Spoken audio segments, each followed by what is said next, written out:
저도 처음에 2017년도에 강의를 할 때는 사실 그 사이클별로 투자법, 어떤 투자법을 써야 되는지에 대해서 강의를 했었거든요.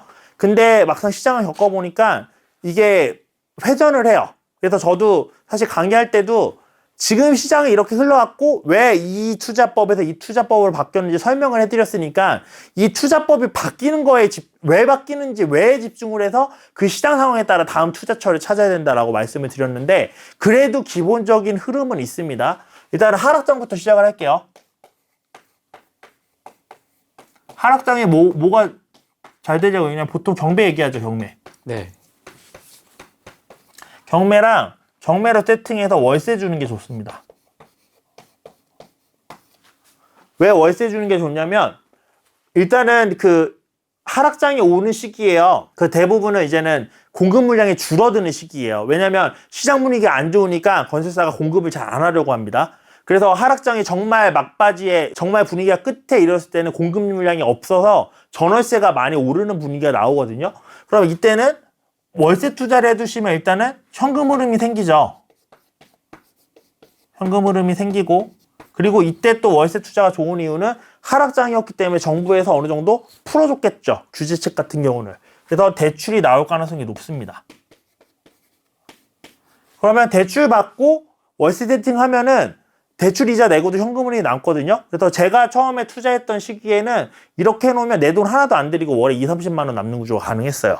대출 받고 전세 보증금 받고 하면은 투자가 하나도 안 들었는데 이자 다 내고도 막 20만 원, 30만 원. 물론 이제 그때는 금리가 낮아서 가능했던 것도 있지만 제가 블로그에도 한번 적었었는데 2014년도에 금리가 지금 금리랑 똑같습니다. 그리고 제가 투자를 시작했던 때는 2014년도였어요. 제가 이때 지금 이거에서 월에 20만 원 남았던 그 아파트가 대출금리 5%로 받았어요. 주던데.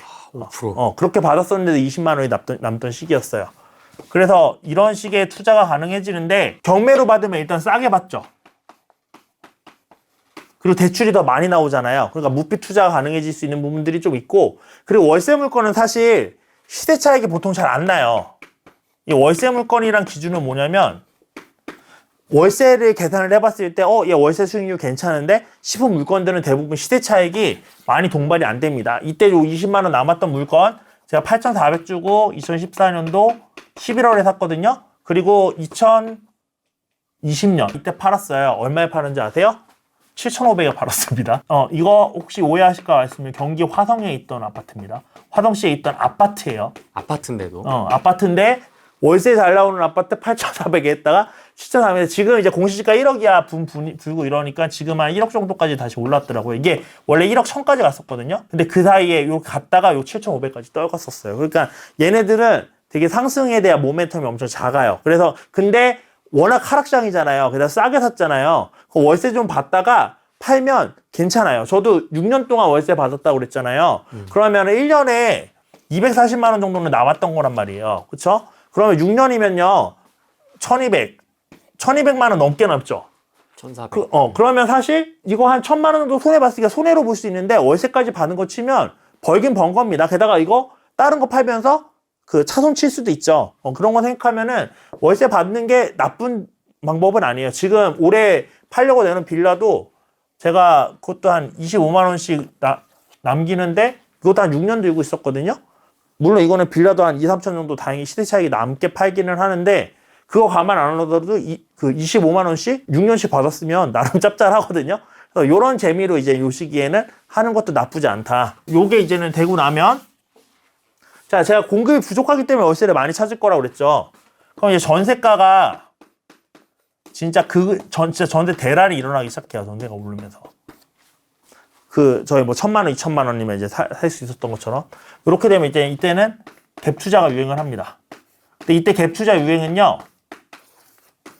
싼 아파트, 그리고 이때도 마찬가지로 비싼 아파트는 비싼 아파트대로 올라갑니다. 그러니까 중간에 낀 아파트만 이때는 안 올라요. 좀. 왜 싼 아파트냐면 아까 내가 내 집에 사는 편의성과 이자를 감안했을 때 그때 매수하고 말지 한다고 했잖아요. 근데 싼 아파트들은 전세가율이 90%라고 하면요. 2억짜리 아파트는요. 1억 8천이 전세가예요. 그럼 2천에 대한 이자 해봤자 몇만 원 안 되잖아요. 그러니까 이렇게 전환되는 게 쉽게 전환이 되는 거예요. 근데 10억짜리 아파트라고 해볼게요. 그러면 90% 해도 9억이에요. 그럼 1억 대출이잖아요. 그러면 월 분양금이 어쨌든 많이 늘어나긴 하죠. 그러면 이 경우에는 이 전환율이 조금 낮아지는 겁니다. 근데 이 비싼 아파트들은 왜 오르냐라고 했을 때, 비싼 아파트에 사시는 분들은 그만큼 이제 부가 좀 있으신 분들이 그 부를 형성했으니까 강남이나 이 비싼 아파트 강남이나 막 이런 데 얘기하는 겁니다. 형성하신 분들이잖아요. 이게 캐치가 빠릅니다. 이게 오르기 시작하면 이제 상승장 시작됐구나 하고서 지금의 비싼 아파트 제일 쌀 때야 라는 심정으로 이거 매수를 하시는 겁니다. 그런 분들은. 이 두 가지가 보통 많이 오르고요. 그래서 서울 같은 경우는 이렇게 두 개가 동시에 오르고 그 경기도나 인천만 해도 싼 아파트부터 먼저 오르고요. 그 다음에 한 다음에나 다다음에 정도 돼야지 비싼 아파트가 같이 오르는 영향을 보여요. 왜냐면 경기도나 인천은 서울 대비해서 이렇게 막 부잣집 동네가 별로 없으니까 이런 모양새로 간다고 보시면 되시고요. 그래서 이렇게 해서 이제는 시장 분위기가 좀 살기 시작하면요. 그러면은 건설사들이 분양을 하기 시작합니다. 그동안 미뤄왔던. 그러면 요거까지 넘어오는데 기껏해야 2, 3년이에요. 2, 3년 걸리거든요. 그러면은 2, 3년 만에 분위기 안 좋았던 게 확 반전되지 않습니다. 저희 2014년부터 상승장이었지만 2017년도만 되새겨봐도요. 그때 뉴스에 이제 입주 폭탄 시작된다 이런 얘기 나오면 역시 부동산은 이거 잠깐 오는 거지 또 조정받을 거 이렇게 생각하시는 분들 진짜 많았어요. 그런 것처럼 2, 3년 만에 분위기가 반전되지 않아요. 그래서 어쨌든 그래도 발 빠른 분들은 계시니까. 근데 어쨌든 상대적으로 이 분양 경쟁률이 낮다는 소리예요, 이 시기에는. 그리고 건설사 입장에서도 이제 상승을 확인했잖아요. 상승을 확인한 지 얼마 안 됐으니까 분양가를 공격적으로 책정을 못 합니다. 그러면 이때 경쟁률이 낮은 거 분양받아서 가지고 가셨던 분들, 과거로 치면 2015년, 16년도에 분양받으셨던 분들 다 지금 최소 2배, 많이는 3, 4배도 떴습니다. 분양가 대비해서. 사실 분양권은 그 이후에도 계속 좋지만 제가 요 다음 시기로 말씀을 드린 건 요 시기쯤에 경쟁률이 낮은 상태에서 내가 분양권을 잘 잡을 수 있는 좋은 가격으로 잡을 수 있는 시기 때문에 분양권을 말씀드린 거고요. 요렇게 분양하고 나면요. 땅이 없어져요. 저희 2017년, 18년 이때 분양했던 물건들 그리고 입주하는 물건 다 동탄 이신도시 미사, 그 다음에 뭐 위례, 그 다음에 파주 이렇게 다 빈땅 많은 지역도 있죠. 거기 다 싸그리 분양해버린 거예요. 그 분양했던 게 2017년, 18년, 19년에 입주했던 거거든요. 분양했기 때문에 땅이 없어지면 이제 얘네가 뭐 건드려요? 재건축 재개발을 보겠죠. 제재를. 제재 분들께 건설사도 보지만 그 소비자 입장에서도 제재라는 게 결국 새 아파트를 지어서 판 이익을 조합원들도 나눠 갖는 거잖아요. 그럼 집값이 올라가야지 수익성이 올라간단 말이에요. 그러니까 집값이 올라가면 조합원들도 야 우리 이제 제재해도 돈 많이 남는데 제재할까? 지금 신축 아파트도 엄청 비싸게 팔리는데 라는 생각이 드니까 이제 제재의 바람이 붑니다.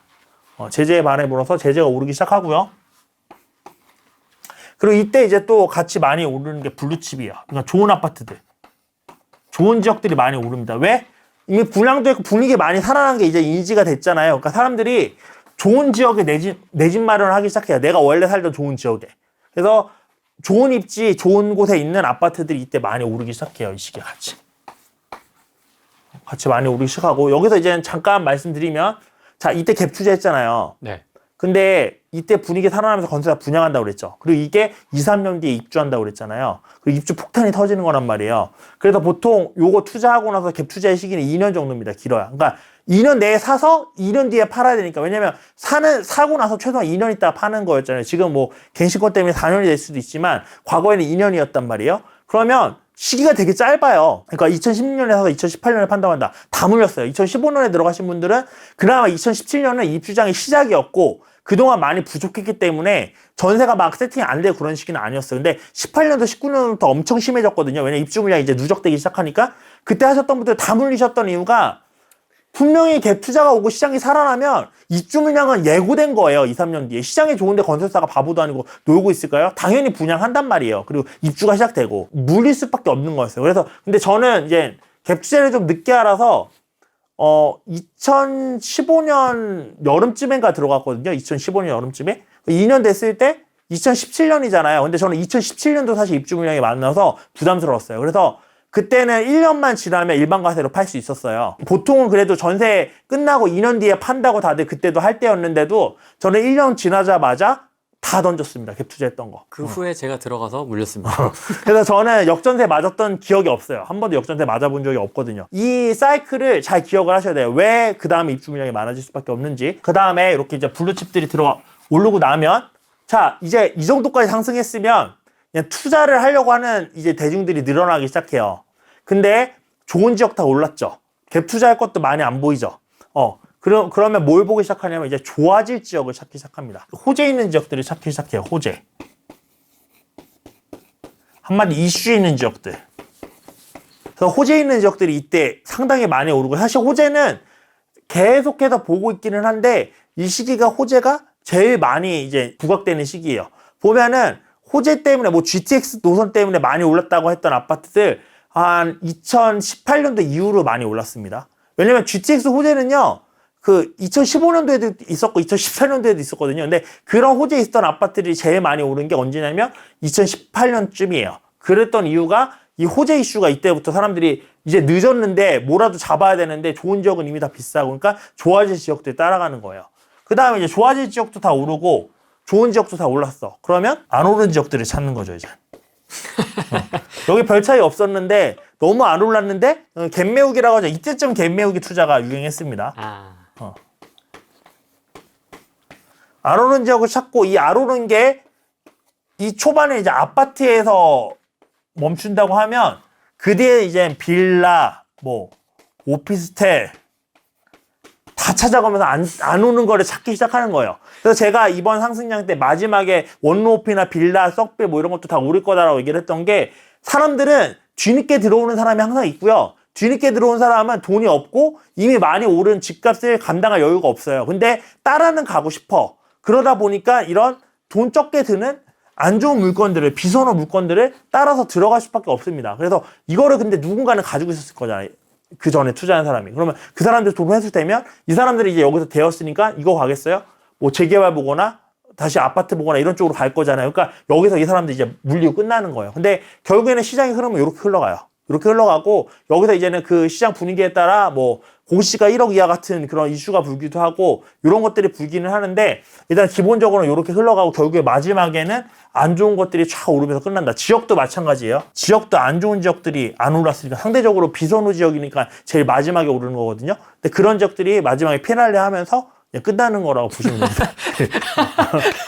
그러면 지금 안 좋은 지역이나 뭐 약간 인구수 작거나 네. 동네로 쳐도 이렇게 좀 약간 비선호 지역, 썩빌, 일반 빌라 막 지금 다 난리잖아요. 그럼 저 피날레를 앞두고 있다고 보는 거예요? 저는 그렇다고 봅니다. 네. 그게 결국 위에 쪽으로 돈이 건너가서 더 좋은 상품을 올려줄 가능성이 저는 높다고 보고요. 이런저런 거를 봤을 때 저는 이미 돈이 거의 다 쓰였고, 근데 이 피날레를 올리기 위해서 아직 폭죽이 덜 쳐진 거지. 왜 돈이 더 아직 남아있다고 그랬잖아요. 여기 더 들어가야 되는데.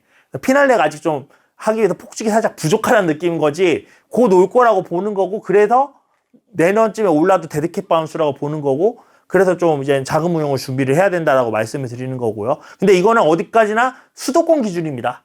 수도권 기준으로 말씀을 드리는 거고요. 수도권 기준으로 말씀을 드리는 거고, 여기 이 사이클을 보실 때도 중요한 게, 자, 우리 오락실에 가면요, 내가 오락 실력이 이렇게 좋지는 않아요. 근데 끝판왕을 보고 싶어.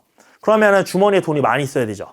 계속 컨티뉴 해야지 끝판왕을 볼 수 있잖아요.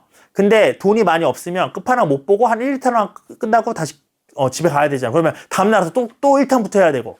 똑같습니다. 이게 지역들도요, 돈이 많은 지역들은 현금이 많기 때문에 여기 이거 계속 비싸지잖아요. 그러면 계속 돈을 더 투입해야지 더 올라가면서 이게 굴러간다는 소리거든요, 이 사이클이. 돈이 많은 지역들이 이 사이클이 거의 온전하게 굴러가요. 수도권이기 때문에 빌라, 오피스, 뭐 썩빌, 그 다음에 오피스 이런 것도 올라갈 수 있는 겁니다. 원룸 오피스텔도. 마찬가지로 부산이기 때문에 썩빌, 원룸 오피스텔도 올라가는 거예요. 생각해보면 뭐 안동에 있는 원룸 오피스텔 썩빌 투자라고 하는 얘기 들어보신 적 있으세요? 안동? 그런 얘기 없단 말이에요. 그런 데는 그 주머니에 동전이 많지 않기 때문에 그 지역에 이제 있는 사람들의 인구가 적으면 일단은 통화량이 적은 거고, 유동성이 그만큼. 그리고 거기에 부자 숫자도 있겠죠. 부자들이 그만큼 적은 만큼, 유동성이 적은 만큼, 거기는 한 2탄까지 깨고 그냥 끝나는 거야. 아니면 3탄까지 갔다가, 오늘 집에 돌아가야 돼. 그러면 집에 돌아가면 다시 어디부터 시작해요? 경매부터 다시 시작하는 거예요. 그래서 걔네들은 이런 기회가 안 옵니다. 그래서 지방 투자할 때 호재 보고 잘 투자 안 하죠. 그 이유가 호재까지 흐름이 안 오는 거예요. 지방은 유동성이 없는 지역들이 많기 때문에. 그래서 이런 것들을 제대로 돌릴 수 있는 지역은 우리나라에서 해봤자 이제 서울, 부산, 대구, 대전 요 정도.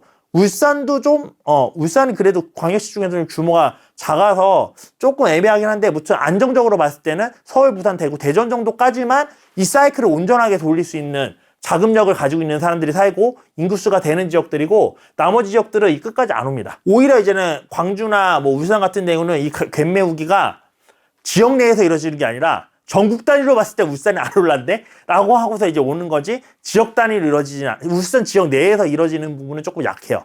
그렇게 보시면 되실 것 같고, 그 다음에 이제는 요것 때문에 이제 제가 앞으로 보는 전망은 이런 겁니다. 전세는 좀 없는 상황인 것 같고, 네. 매매 물량은 좀 있는데, 전세 매물도 추석 전까지는 엄청 줄어드는 추세였는데, 뭐 큰 폭은 아니지만 추석 끝나고 나서 조금 매물량이 늘기는 했어요. 근데 그럼에도 불구하고 전세는 그럼에도 조금 부족한 상태고, 매물은 지금 많이 나와 있어서 매매가 잘 안 이루어지는 상황이죠. 특례보금자리빨이 끝난 겁니까? 왜 이렇게 저는 특례보금자리빨은 아니라고 생각을 해요. 아, 뭐 그래요? 아예 없지는 않겠지만, 네. 그게 큰 영향은 아니었다고 생각합니다. 왜냐하면 현실적으로 봤을 때 특례보금자리가 아니더라도 은행에서 크게 차이가 안 날 만큼 LTV도 나왔었고, 물론 이제 DSR 때문에 걸리시는 분들이 있는데, 특례보금자리를 쓰실 분들은 대부분 그 1주택자 분들이시잖아요. 그러니까 DSR에서도 사실 크게 걸릴 일이 없었을 것 같고, 네, 그리고 네. 대출 금리를 봤을 때도 대출 금리도 딱히 크게 차이 안 났거든요. 실질적으로 뉴스 기사에서도 특례보금자리에 그런 뭐 메리트가 많이 없다라고 할 정도로 금리도 크게 차이 안 나서, 그게 있으나 없으나 오히려 비싼 집값들은 특례보금자리는 적용이 안 됐잖아요. 그래서 오히려 좀 그 9억대 넘어가는 거 매수하시려는 분들은 특례보금자리 생각도 못 했었거든요. 그러니까 그런 거 감안했을 때 지금 시장이 멈춰선 게 특례보금자리 영향이 뭐 지대하다라고 보기엔 좀 어렵다고 생각합니다. 이 상반기에 이 상승은 특례로 정부가 혜택을 줬기 때문에 그렇다. 그래서 네. 잠깐 일시적인 반등이다 이렇게 보시는 분들도 있었거든요. 저는 그렇지는 않다고 봐요. 그렇게 막 큰 영향을 예, 끼쳤다라고 보진 예, 않으시네요. 예. 실질적으로 제가 상담도 많이 하고 있는데, 네. 새로 주택 구입하시려는 분들 보면은 특례보금자리 쓰려고 하는데 너무 뭔가 이것저것 걸리는 게 많은데 본인은 이제 이거보다는 더 높은 걸 하고 싶고 하셔서 둘 중에서 고민하시는 분들은 엄청 많이 봤거든요. 고민을 한다는 건 사실 특례보금자리가 엄청 메리트가 있으면 이렇게 시장에 영향을 줄 정도로 그건 사실 고민할 여지가 없어요. 그냥 9억 이하로 가자라고 됐어야 되는데, 그게 9억 이하가 됐을 때도 이거를 쓰고 9억 이하로 가는 게 맞는지, 아니면 일반 대출을 써서 9억 이상으로 가야 되는지에 대한 고민들이 되게 많으셨거든요. 네. 그 소리는 결국 고민을 한다는 것 자체가 특례보금자리가 시장에 영향을 줄 만큼 엄청 파급적인 건 아니었다는 거라고 저는 생각을 해요. 그럼 지금 시장이 조용한 걸 좀 이해를 하려면 네. 그 전을 조금 이어서 네, 네. 이렇게 좀 봐야 될 것 같은데, 일단 그러면 특례 빼고 예. 그럼 왜 이렇게 좀 시장이 좋아졌다가 풀렸다가 여름까지 왜 이렇게 이제 다시 또 조용해진 건가요? 사실 이거는 부동산 시장뿐만 아니라 어느 시장에서나 마찬가지듯이 네. 낙폭이 과대하면 기술적 반등이라고 그러죠, 주식에서는. 기술적 반등 같은 게 일어나는 부분도 있고, 네. 이 3월부터 사실은 시장이 현장을 슬슬 움직이기 시작했고, 4월에 조금 뚜렷하게 보였고, 지표상으로는 5월부터 이제는 상승 지표가 나오기 시작했거든요. KB나 이런 데 쪽 보면은. 예. 그렇게 나타나기 시작했는데, 그 시기가 무슨 시기냐라고 보면은 그냥 전통적으로 실수요가 움직이는 시기입니다. 실수요가. 그러니까 실수요자들이 생각을 했을 때, 야, 이 정도면은 많이 떨어졌고, 그러니까 좀 움직여봐도 매수해도 되지 않을까? 라는 심리가 있었고, 또 그때 분양에 대한 규제들이 많이 풀어졌었잖아요. 그러니까 청약이 완판이 잘 됐었잖아요. 물론 주변 시세보다 싸긴 했지만. 그러니까 청약이 또 온기가 도니까 청약 온기 도는 걸 보고, 다시 좀 움직여도 될 그런 시기가 온 것 같다라는 판단들을 하셨던 것 같고, 그러다 보니까 이제는 저는 실수요자들이 사실 아직 투자자들이 움직일 만한 여건은 안 갖춰졌거든요. 네. 환경이. 그러면 결국 실수요자들이 지난 3월부터 그 한 9월 정도까지의 장을 만들었다고 보는 게 맞는데, 원래 실수요자가 움직이는 시기잖아요. 3월은 사실 피크량을 찌는 시기고, 거래량으로. 그래서 저는 실수요자들이 움직이는 시기에 뭐 청약이나 이런 규제 완화나 이런 것들이 같이 엮이면서 다시 반등에 대한 기대 심리 그리고 또 많이 떨어졌으니까 이 정도면 매수해도 되겠다 네. 싶은 심리가 합쳐지면서 저는 만들어낸 결과라고 봐요. 그래서 그 가면 되는데 이렇게 조금씩. 네. 그러면 지금의 이 시장 조용함은 뭐라고 해석해요? 제가 추석 딱 끝나고서 블로그에 올렸던 글이 이제 아마 시장이 조금 이제 금매가 다 없어졌으니 이제는 원래 가격이 어떤 애들이 거래가 될 거다. 이제 실수요가 움직이는 시기니까 원래 3월, 10월이 피크 찍는 시기거든요. 거래량으로.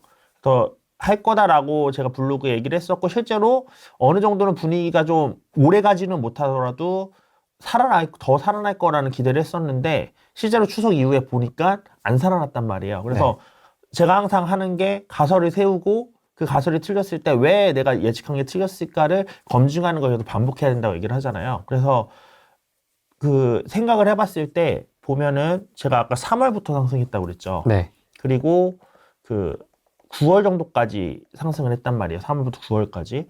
그러면 원래는 6, 7, 8월은 비수기예요. 부동산에. 근데 6, 7, 8에도 이번에는 분위기가 엄청 좋았단 말이에요. 분위기가 엄청 좋았었는데 왜 비수기인 6, 7, 8의 분위기가 좋았을까? 투자자가 움직일 수 있는 여건도 안 갖춰졌는데 라는 생각을 해봤을 때 제 머릿속에 딱 떠올랐던 건 그 임대차 3법이었어요. 임대차 3법이 2020년 8월 1일부터 적용이 됐잖아요. 네. 8월 1일 맞죠? 그래서 근데 그게 얘기가 6월부터 나왔어가지고 실제로 데이터 지표를 보면 6월부터 전세 거래량이 확 올라가기 시작해요. 그래서 6, 7, 8이 다 거래량이 꽤 됐었단 말이에요. 그러면 그 시기에 있던 사람들이 2년 뒤에 또 6, 7, 8에 움직일 거니까 사실 22년도에 전세 대란이 일어날 거라 얘기를 했던 거고. 근데 2022년도에 전세 대란은 사실 2020년보다는 제가 전세 물량이 많이 풀릴 거라 전세 대란은 없을 거라고 얘기를 했었는데 그거와 별개로 어쨌든 그때 만기 도래하는 사람들은 많아졌다는 거죠.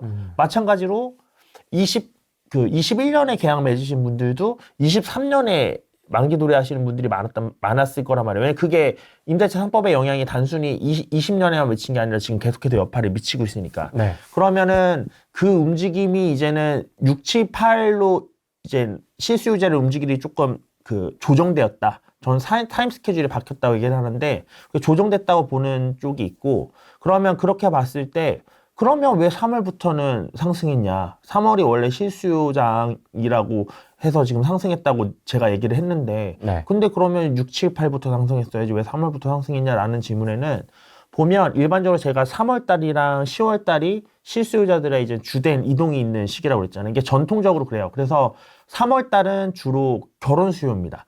왜냐면 5월 달에 보통 결혼을 많이 하니까 그때 결혼을 하려면 2, 3월 달에 계약을 해놔야지 신혼집으로 들어가잖아요. 그래서 그때 많이 계약을 하고 그 다음에 10월 달에 많이 하는 10월 사실 11월 좀 수능 끝나고 넘어서까지 계약을 많이 하는 게 학군 수요예요. 그래서 학군 수요와 결혼 수요 때문에 사실 3월과 10월이 피크를 찍는 건데 보면 결혼 수요는 신규 수요잖아요. 시장으로 봤을 때. 그럼 얘네는 지난 정책의 영향을 상대적으로 덜 받아. 왜냐면 내가 지금 결혼을 시작하는 그 시기가 스케줄의 시작인 거지. 그 전에 뭐 6월, 7월, 8월로 그 전세 새로 계약을 했대. 이건 전혀 상관없어요. 그분들이랑. 그러니까 3월 달은 움직일 수밖에 그냥 원래 전통적인 시기처럼 움직였던 거고 기존에 10월 달에 학군 수요들은 기존 수요잖아. 원래 시장에 존재했던 수요들. 그러니까 이 수요들은 2020년 8월에도 6월에도 7월에도 존재했을 거고 그 수요들이 6, 7, 8에 이동을 했었다면 다시 기존 수요들이 이제는 그 전세를 구하고 혹은 내 집 마련을 해야 되는 시기가 6, 7, 8로 땡겨진 거죠. 어떻게 보면 10월이었던 게.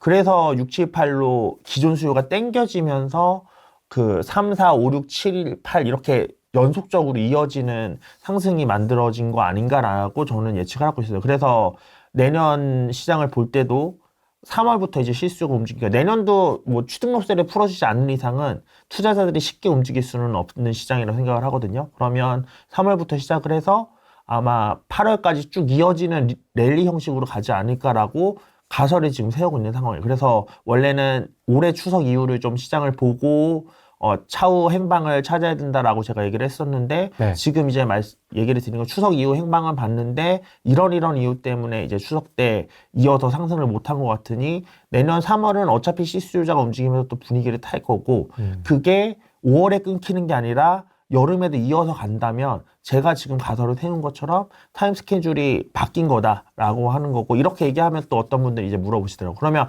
앞으로 계속 3, 4, 5, 6, 7, 8 이렇게 오르는 거냐라고 했을 때, 사실 학군 수요는 수능 끝나거나 10월 때 옮기는 게 맞아요. 일찍 구하고 싶지 않잖아요, 솔직히. 왜냐하면 결과 보고 옮기는 사람들도 있고, 그리고 수능이 끝나야지 거기서 학군 수요로 들어갔던 사람들이 나오기 때문에 들어갈 수 있는 빈집들도 나오고 해서 그때가 맞거든요. 그러면 지금은 임대차 3법 때문에 타임 스케줄이 억지로 조정됐기 때문에 이게 어느 정도 몇 년은 유지되겠지만, 이것도 길게 가면 결국에는 이제 원래대로 돌아올 거라는 생각은 있어요. 데드캣 바운스의 시작이다라고 보는 분도 있고요. 예. 저점은 이미 찍었고 예. 이제 계속 더 오르긴 오른다. 지지부진하지만은 앞으로는 이제 예. 갈 거다라는 이렇게 좀 갈리더라고요. 이제 예. 좀 어떻게 보세요? 이게 제가 올해 초에 이번 23년도 전망을 할 때는 시나리오를 두 개로 나눴었어요. 두 개로 나눴어서, 하나는 올해 급등이 일어나면 내년에 급락할 거다. 그러니까 데드캣 바운스가 올 거다라고 얘기를 드렸었고, 올해 급등이 안 오면 그러면 그냥 무난하게 이제 완만하게 올라갈 거다라는 얘기를 드렸었거든요. 그렇게 얘기를 드렸었는데, 사실 올해 급등했다고 보기는 좀 어렵죠. 무난했다. 그냥 무난한 정도여서, 그래서 24년도에는 완만하게 상승할 거라는 예측대로 가야 되는데, 근데 사실 제가 23년도에 급등을 예상을 했던 거, 제가 수제비 할 때만 했어도 23년도 봄쯤에는 이제 금리 인하가 시작될 거다라는 그런 게 되게 컸어요. 지금 우리나라 금리 인하가 아니라 미국의 금리 인하가.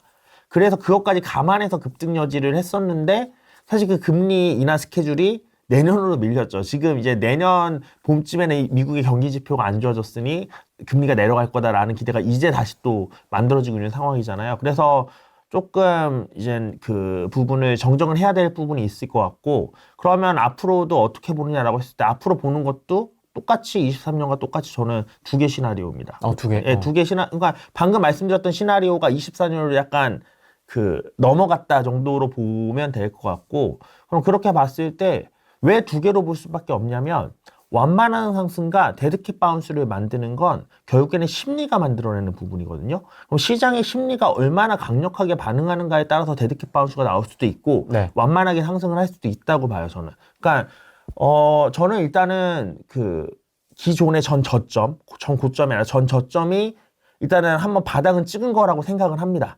그래서 만약에 데드캣 바운스가 온다고 하더라도 올랐다가 전 저점 한 정도에서 다시 내려가는 것도 멈추거나 그보다 위에서 멈추거나 이렇게 일어나지, 뭐 다시 데드캣 바운스가 온다고 해서 전 저점을 뚫고 내려간다거나 이렇게 생각하지는 않아요.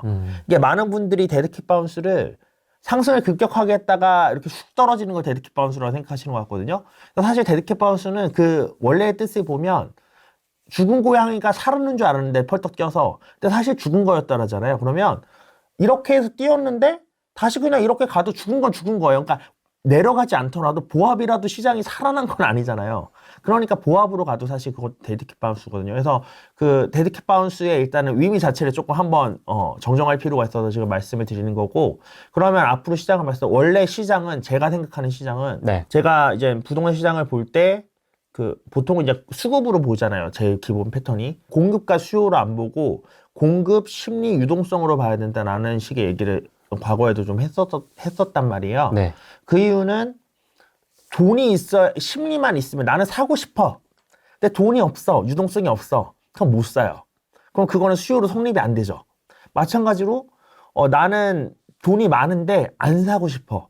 그것도 수요로 성립이 안 되죠. 그래서 수요가 성립되려면 유동성과 심리 두 개가 다 만족이 돼야 된단 말이에요. 그래서 기본적으로 그 아파트 가격에 상하는 통화량, 인플레이션이 쌓인 그게 만들어낸다고 생각을 해요. 그래서 한국은행의 M2 지표, 그러니까 그 광의의 통화량을 보면 그걸 한 번도 이렇게 들쭉날쭉한 적이 거의 없어요. 그냥 이렇게 완만하게 상승하거든요. 그럼 제 생각은 주택시장도 크게 외부에 뭔가 그런 영향력이 없으면 그 통화량 올라가는 인플레이션의 반영만큼 쭉 올라가야 되는 게 맞다고 생각을 해요. 기본적으로. 그게 맞다고 생각을 하고, 근데 모든 우리가 실제로 사는 그 물가지수에 반영되는 그런 소비재들을 봤을 때 어떤 것들은 가격이 미리 오르고 어떤 것들은 가격이 천천히 오르고 뭐 이런 식으로 텀이 있잖아요.